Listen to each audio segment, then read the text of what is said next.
Yeah, it's definitely the guy here. You could tell right away the guy's got some self-esteem issues.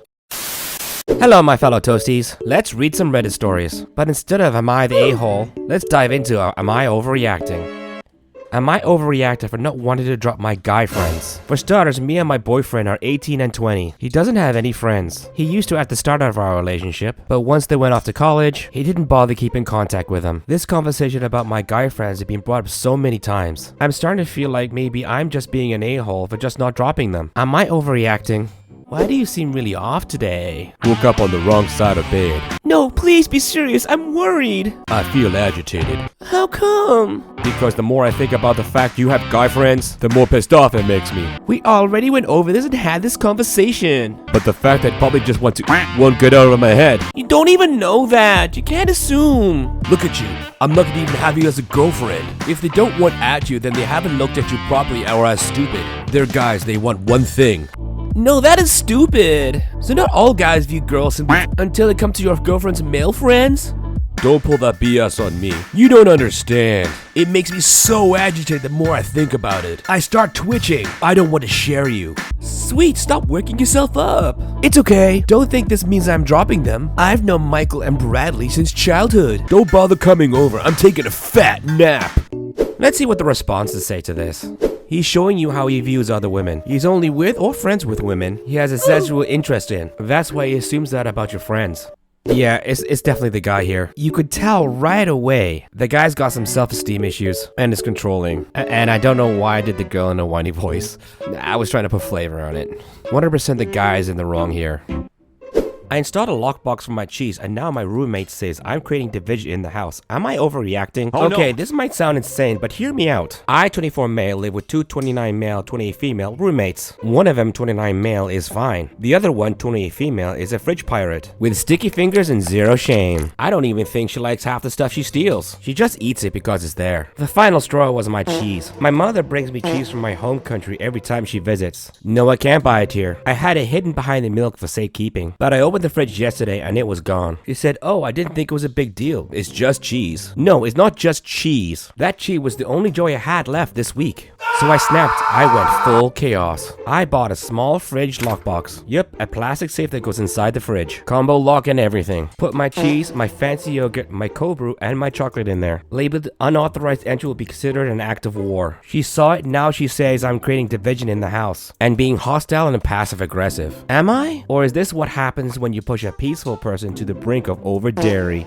Watch her break into the lockbox to steal that stuff anyway out of spite. I can totally get what OP is coming from. Where I live, there are subdivisions with normal looking houses on the outside, but inside they're actually rooming houses. People stacked in tiny rooms sharing everything. So I totally can see this happening. It's totally wrong for her to steal this person's food, and quite disrespectful.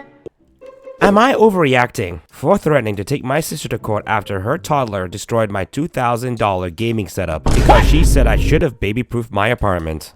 Hi Reddit, I'm 25 female, and I'm honestly at my breaking point for this one. I need an outside perspective because my entire family's acting like I'm mustache man for standing my ground. So I, 25 female, am a student and a software developer, and a pretty serious PC gamer in my free time. I live alone in a one-bedroom apartment that I spent years making cozy and functional. I saved up for a long time to build my PC dream setup. Triple monitors, a custom mechanical keyboard, ergonomic chair, the works. Altogether, my rig is worth a bit over $2,000 and I take care of it like it's a damn child. Last weekend, my older sister 30F asked if she could crash in my place for one night because her apartment was being fumigated and her husband was out of town. She has a 3-year-old son, Max, who let's say is spirited. I love him, but he's a little chaos goblin. I hesitated, but she swore she would keep an eye on him and it'll just be for one night. They show up Saturday afternoon and immediately it's clear she wasn't kidding about Max being a handful. Within 10 minutes of arriving, he pulled 4 books off my shelf, throwing my houseplant on the floor, and spilled my juice on my area rug. I tried to stay chill. He's 3, I get it. But I asked my sister politely to please keep him out of my office, where my PC setup is. She rolls her eyes and goes, he's just exploring, he's curious, it's normal. But she closes the office door anyways. Cut to Sunday morning. I wake up screaming. Max apparently woke up before his mom, managed to open up the office door, and decided my setup was his new jungle gym. He pulled down one of my monitors and cracked the screen. He stuck crackers into the PC's tower's ventilation slots. I'm not kidding. Yanked out my keyboard's keycaps, and colored on my chair with a permanent marker.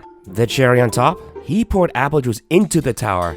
Into it. When Natalia went silent, I mean dead silent. My sister comes in and sees the damage and just says, "Oh no," in an incredibly flat tone, like someone knocked over a cup of coffee. I started freaking out, and she had the audacity to say, "You should have baby-proofed the room if it was that important to you. Baby-proofing a $2,000 gaming setup is not standard requirement for adults living alone." She told me to calm down and that he's just a kid, and stuff is replaceable. I told her she could replace it then. She said she didn't have the money right now, but maybe in a few months she can give me a few hundred. I told her that wasn't acceptable and she needs to take full responsibility. She left in a huff and now my whole family is blowing up my phone. My mom says I'm being materialistic and understand my nephew didn't mean it. My dad said I should have locked the door if it was that important. My brother actually said, "Why do you even need 3 monitors anyway? That's kind of overkill." I filed a claim with my insurance, but there's no guarantee I'll be covered since it was technically guest damage. I told her if she does not pay up, I'll take her to court for what happened. Now I'm getting texts from my sister demanding an apology for blaming her kid for being curious. I told her I'll drop it if she covers the cost of the repairs and replacements or at least meet me halfway.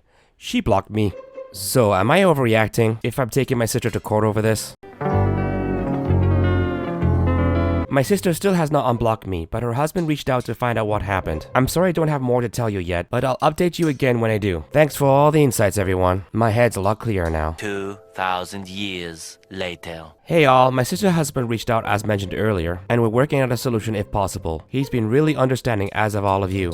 Also to clarify the office situation, my 1-bedroom apartment is on the smaller side, so the landlord converted an old ex-clothes cabinet into a makeshift office. It's weird, but the building is from the 40s, and I know they had to get creative with the space, with an old tenant or something. So it's the living room, sister and her kids slept there, plus kitchen, I slept there, plus the office. Thanks for all the support and the award. I really don't have the words for how nice people have been in both the DMs and the comments.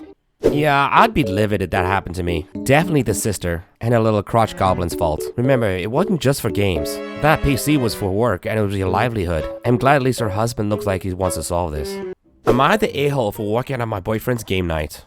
I, 20 female, went to my boyfriend's 23 male game night to finally meet all his close friends. I've heard about them for months, so I was kinda excited but also nervous. I don't hang with guys like that usually, but I wanted to make a good impression. It started off okay. They offered me a drink, and then one of them made a comment like, Bro, how did you pull her? and everyone laughed. I brushed it off, but then it just kept going. Another guy said something like, Your girl walks in here and now I can't focus on my cards. and someone else joked, If she keeps smiling like that, I'm gonna have to fold without even playing. They were trying to be funny, but it just felt icky. My boyfriend laughed too, didn't say anything. It got worse when one of them said something about, He must be doing something right in the bedroom. and I just froze. Like, why would you just say that in front of me? It was so awkward. I felt embarrassed and uncomfortable, and my boyfriend just kept sipping his drink like nothing had happened. I waited a little longer, but I couldn't relax. They kept cracking little comments here and there. Eventually, I just got up and left. Didn't yell, didn't make a scene, just quietly left and texted him I was going home. Yeah, that was mad disrespectful, and I have to say really creepy. I get that it's locker room talk, but they were going way overboard and he just sat there and didn't say anything. I think she should dump him and find someone better. So these Am I Overreacting videos are pretty predictable. We'll do one Am I the a-hole. Am I the a-hole for saying my boyfriend's friends can't visit now that I'm pregnant? My boyfriend has a friend who's currently doing the whole #van life thing and living out of his van. The past several months, this friend has been coming by our house a couple of days a week. Each time he's here, he stays around 10 to 12 hours to use the shower, kitchen, washing machine, and Wi-Fi. I've been unhappy with the lack of privacy and the extra work for a while, which my boyfriend is well aware of, but have been putting up with it because the friend is down on his luck and can use some help. However, now that I'm pregnant, I want the situation to end. I want to be able to lay on my couch without pants, not shove my giant tired boobs into a bra constantly, and talk about my private medical details with my partner without having to whisper about them in another room. I'm also just worn out in general, and the friend is generating so much extra work. He comes into our home after doing construction jobs and tracks a ton of dust and dirt. Every time he showers, somehow he leaves a thick coating of body hair all over the shower. I have to clean up before I can shower again. After he uses the washing machine, there are sticks and leaves and sand all over the laundry room. Not only does he hog the kitchen when I want to cook a meal sometimes, but he also leaves all his dirty dishes for me to deal with afterwards. Ideally, I'd have my boyfriend deal with the extra work, since he's the one inviting the dude over, but with his busier work schedule, most of the household work falls to me. So to me, it's a no-brainer that the friend finds somewhere else to be for a couple of months, and give me some privacy and break from the added work. However, when I brought this up with my boyfriend, and told him it was time to set a boundary with his friend, he told me it was first of all, a very awkward and weird thing to ask his friend, and secondly, a cruel and insensitive thing for me to request. He's willing to do so from me, but at the same time, is making it very clear he thinks I'm a monster for even asking him to do this. Is it actually reasonable of me to put a no visitor rule in place for a few months or not?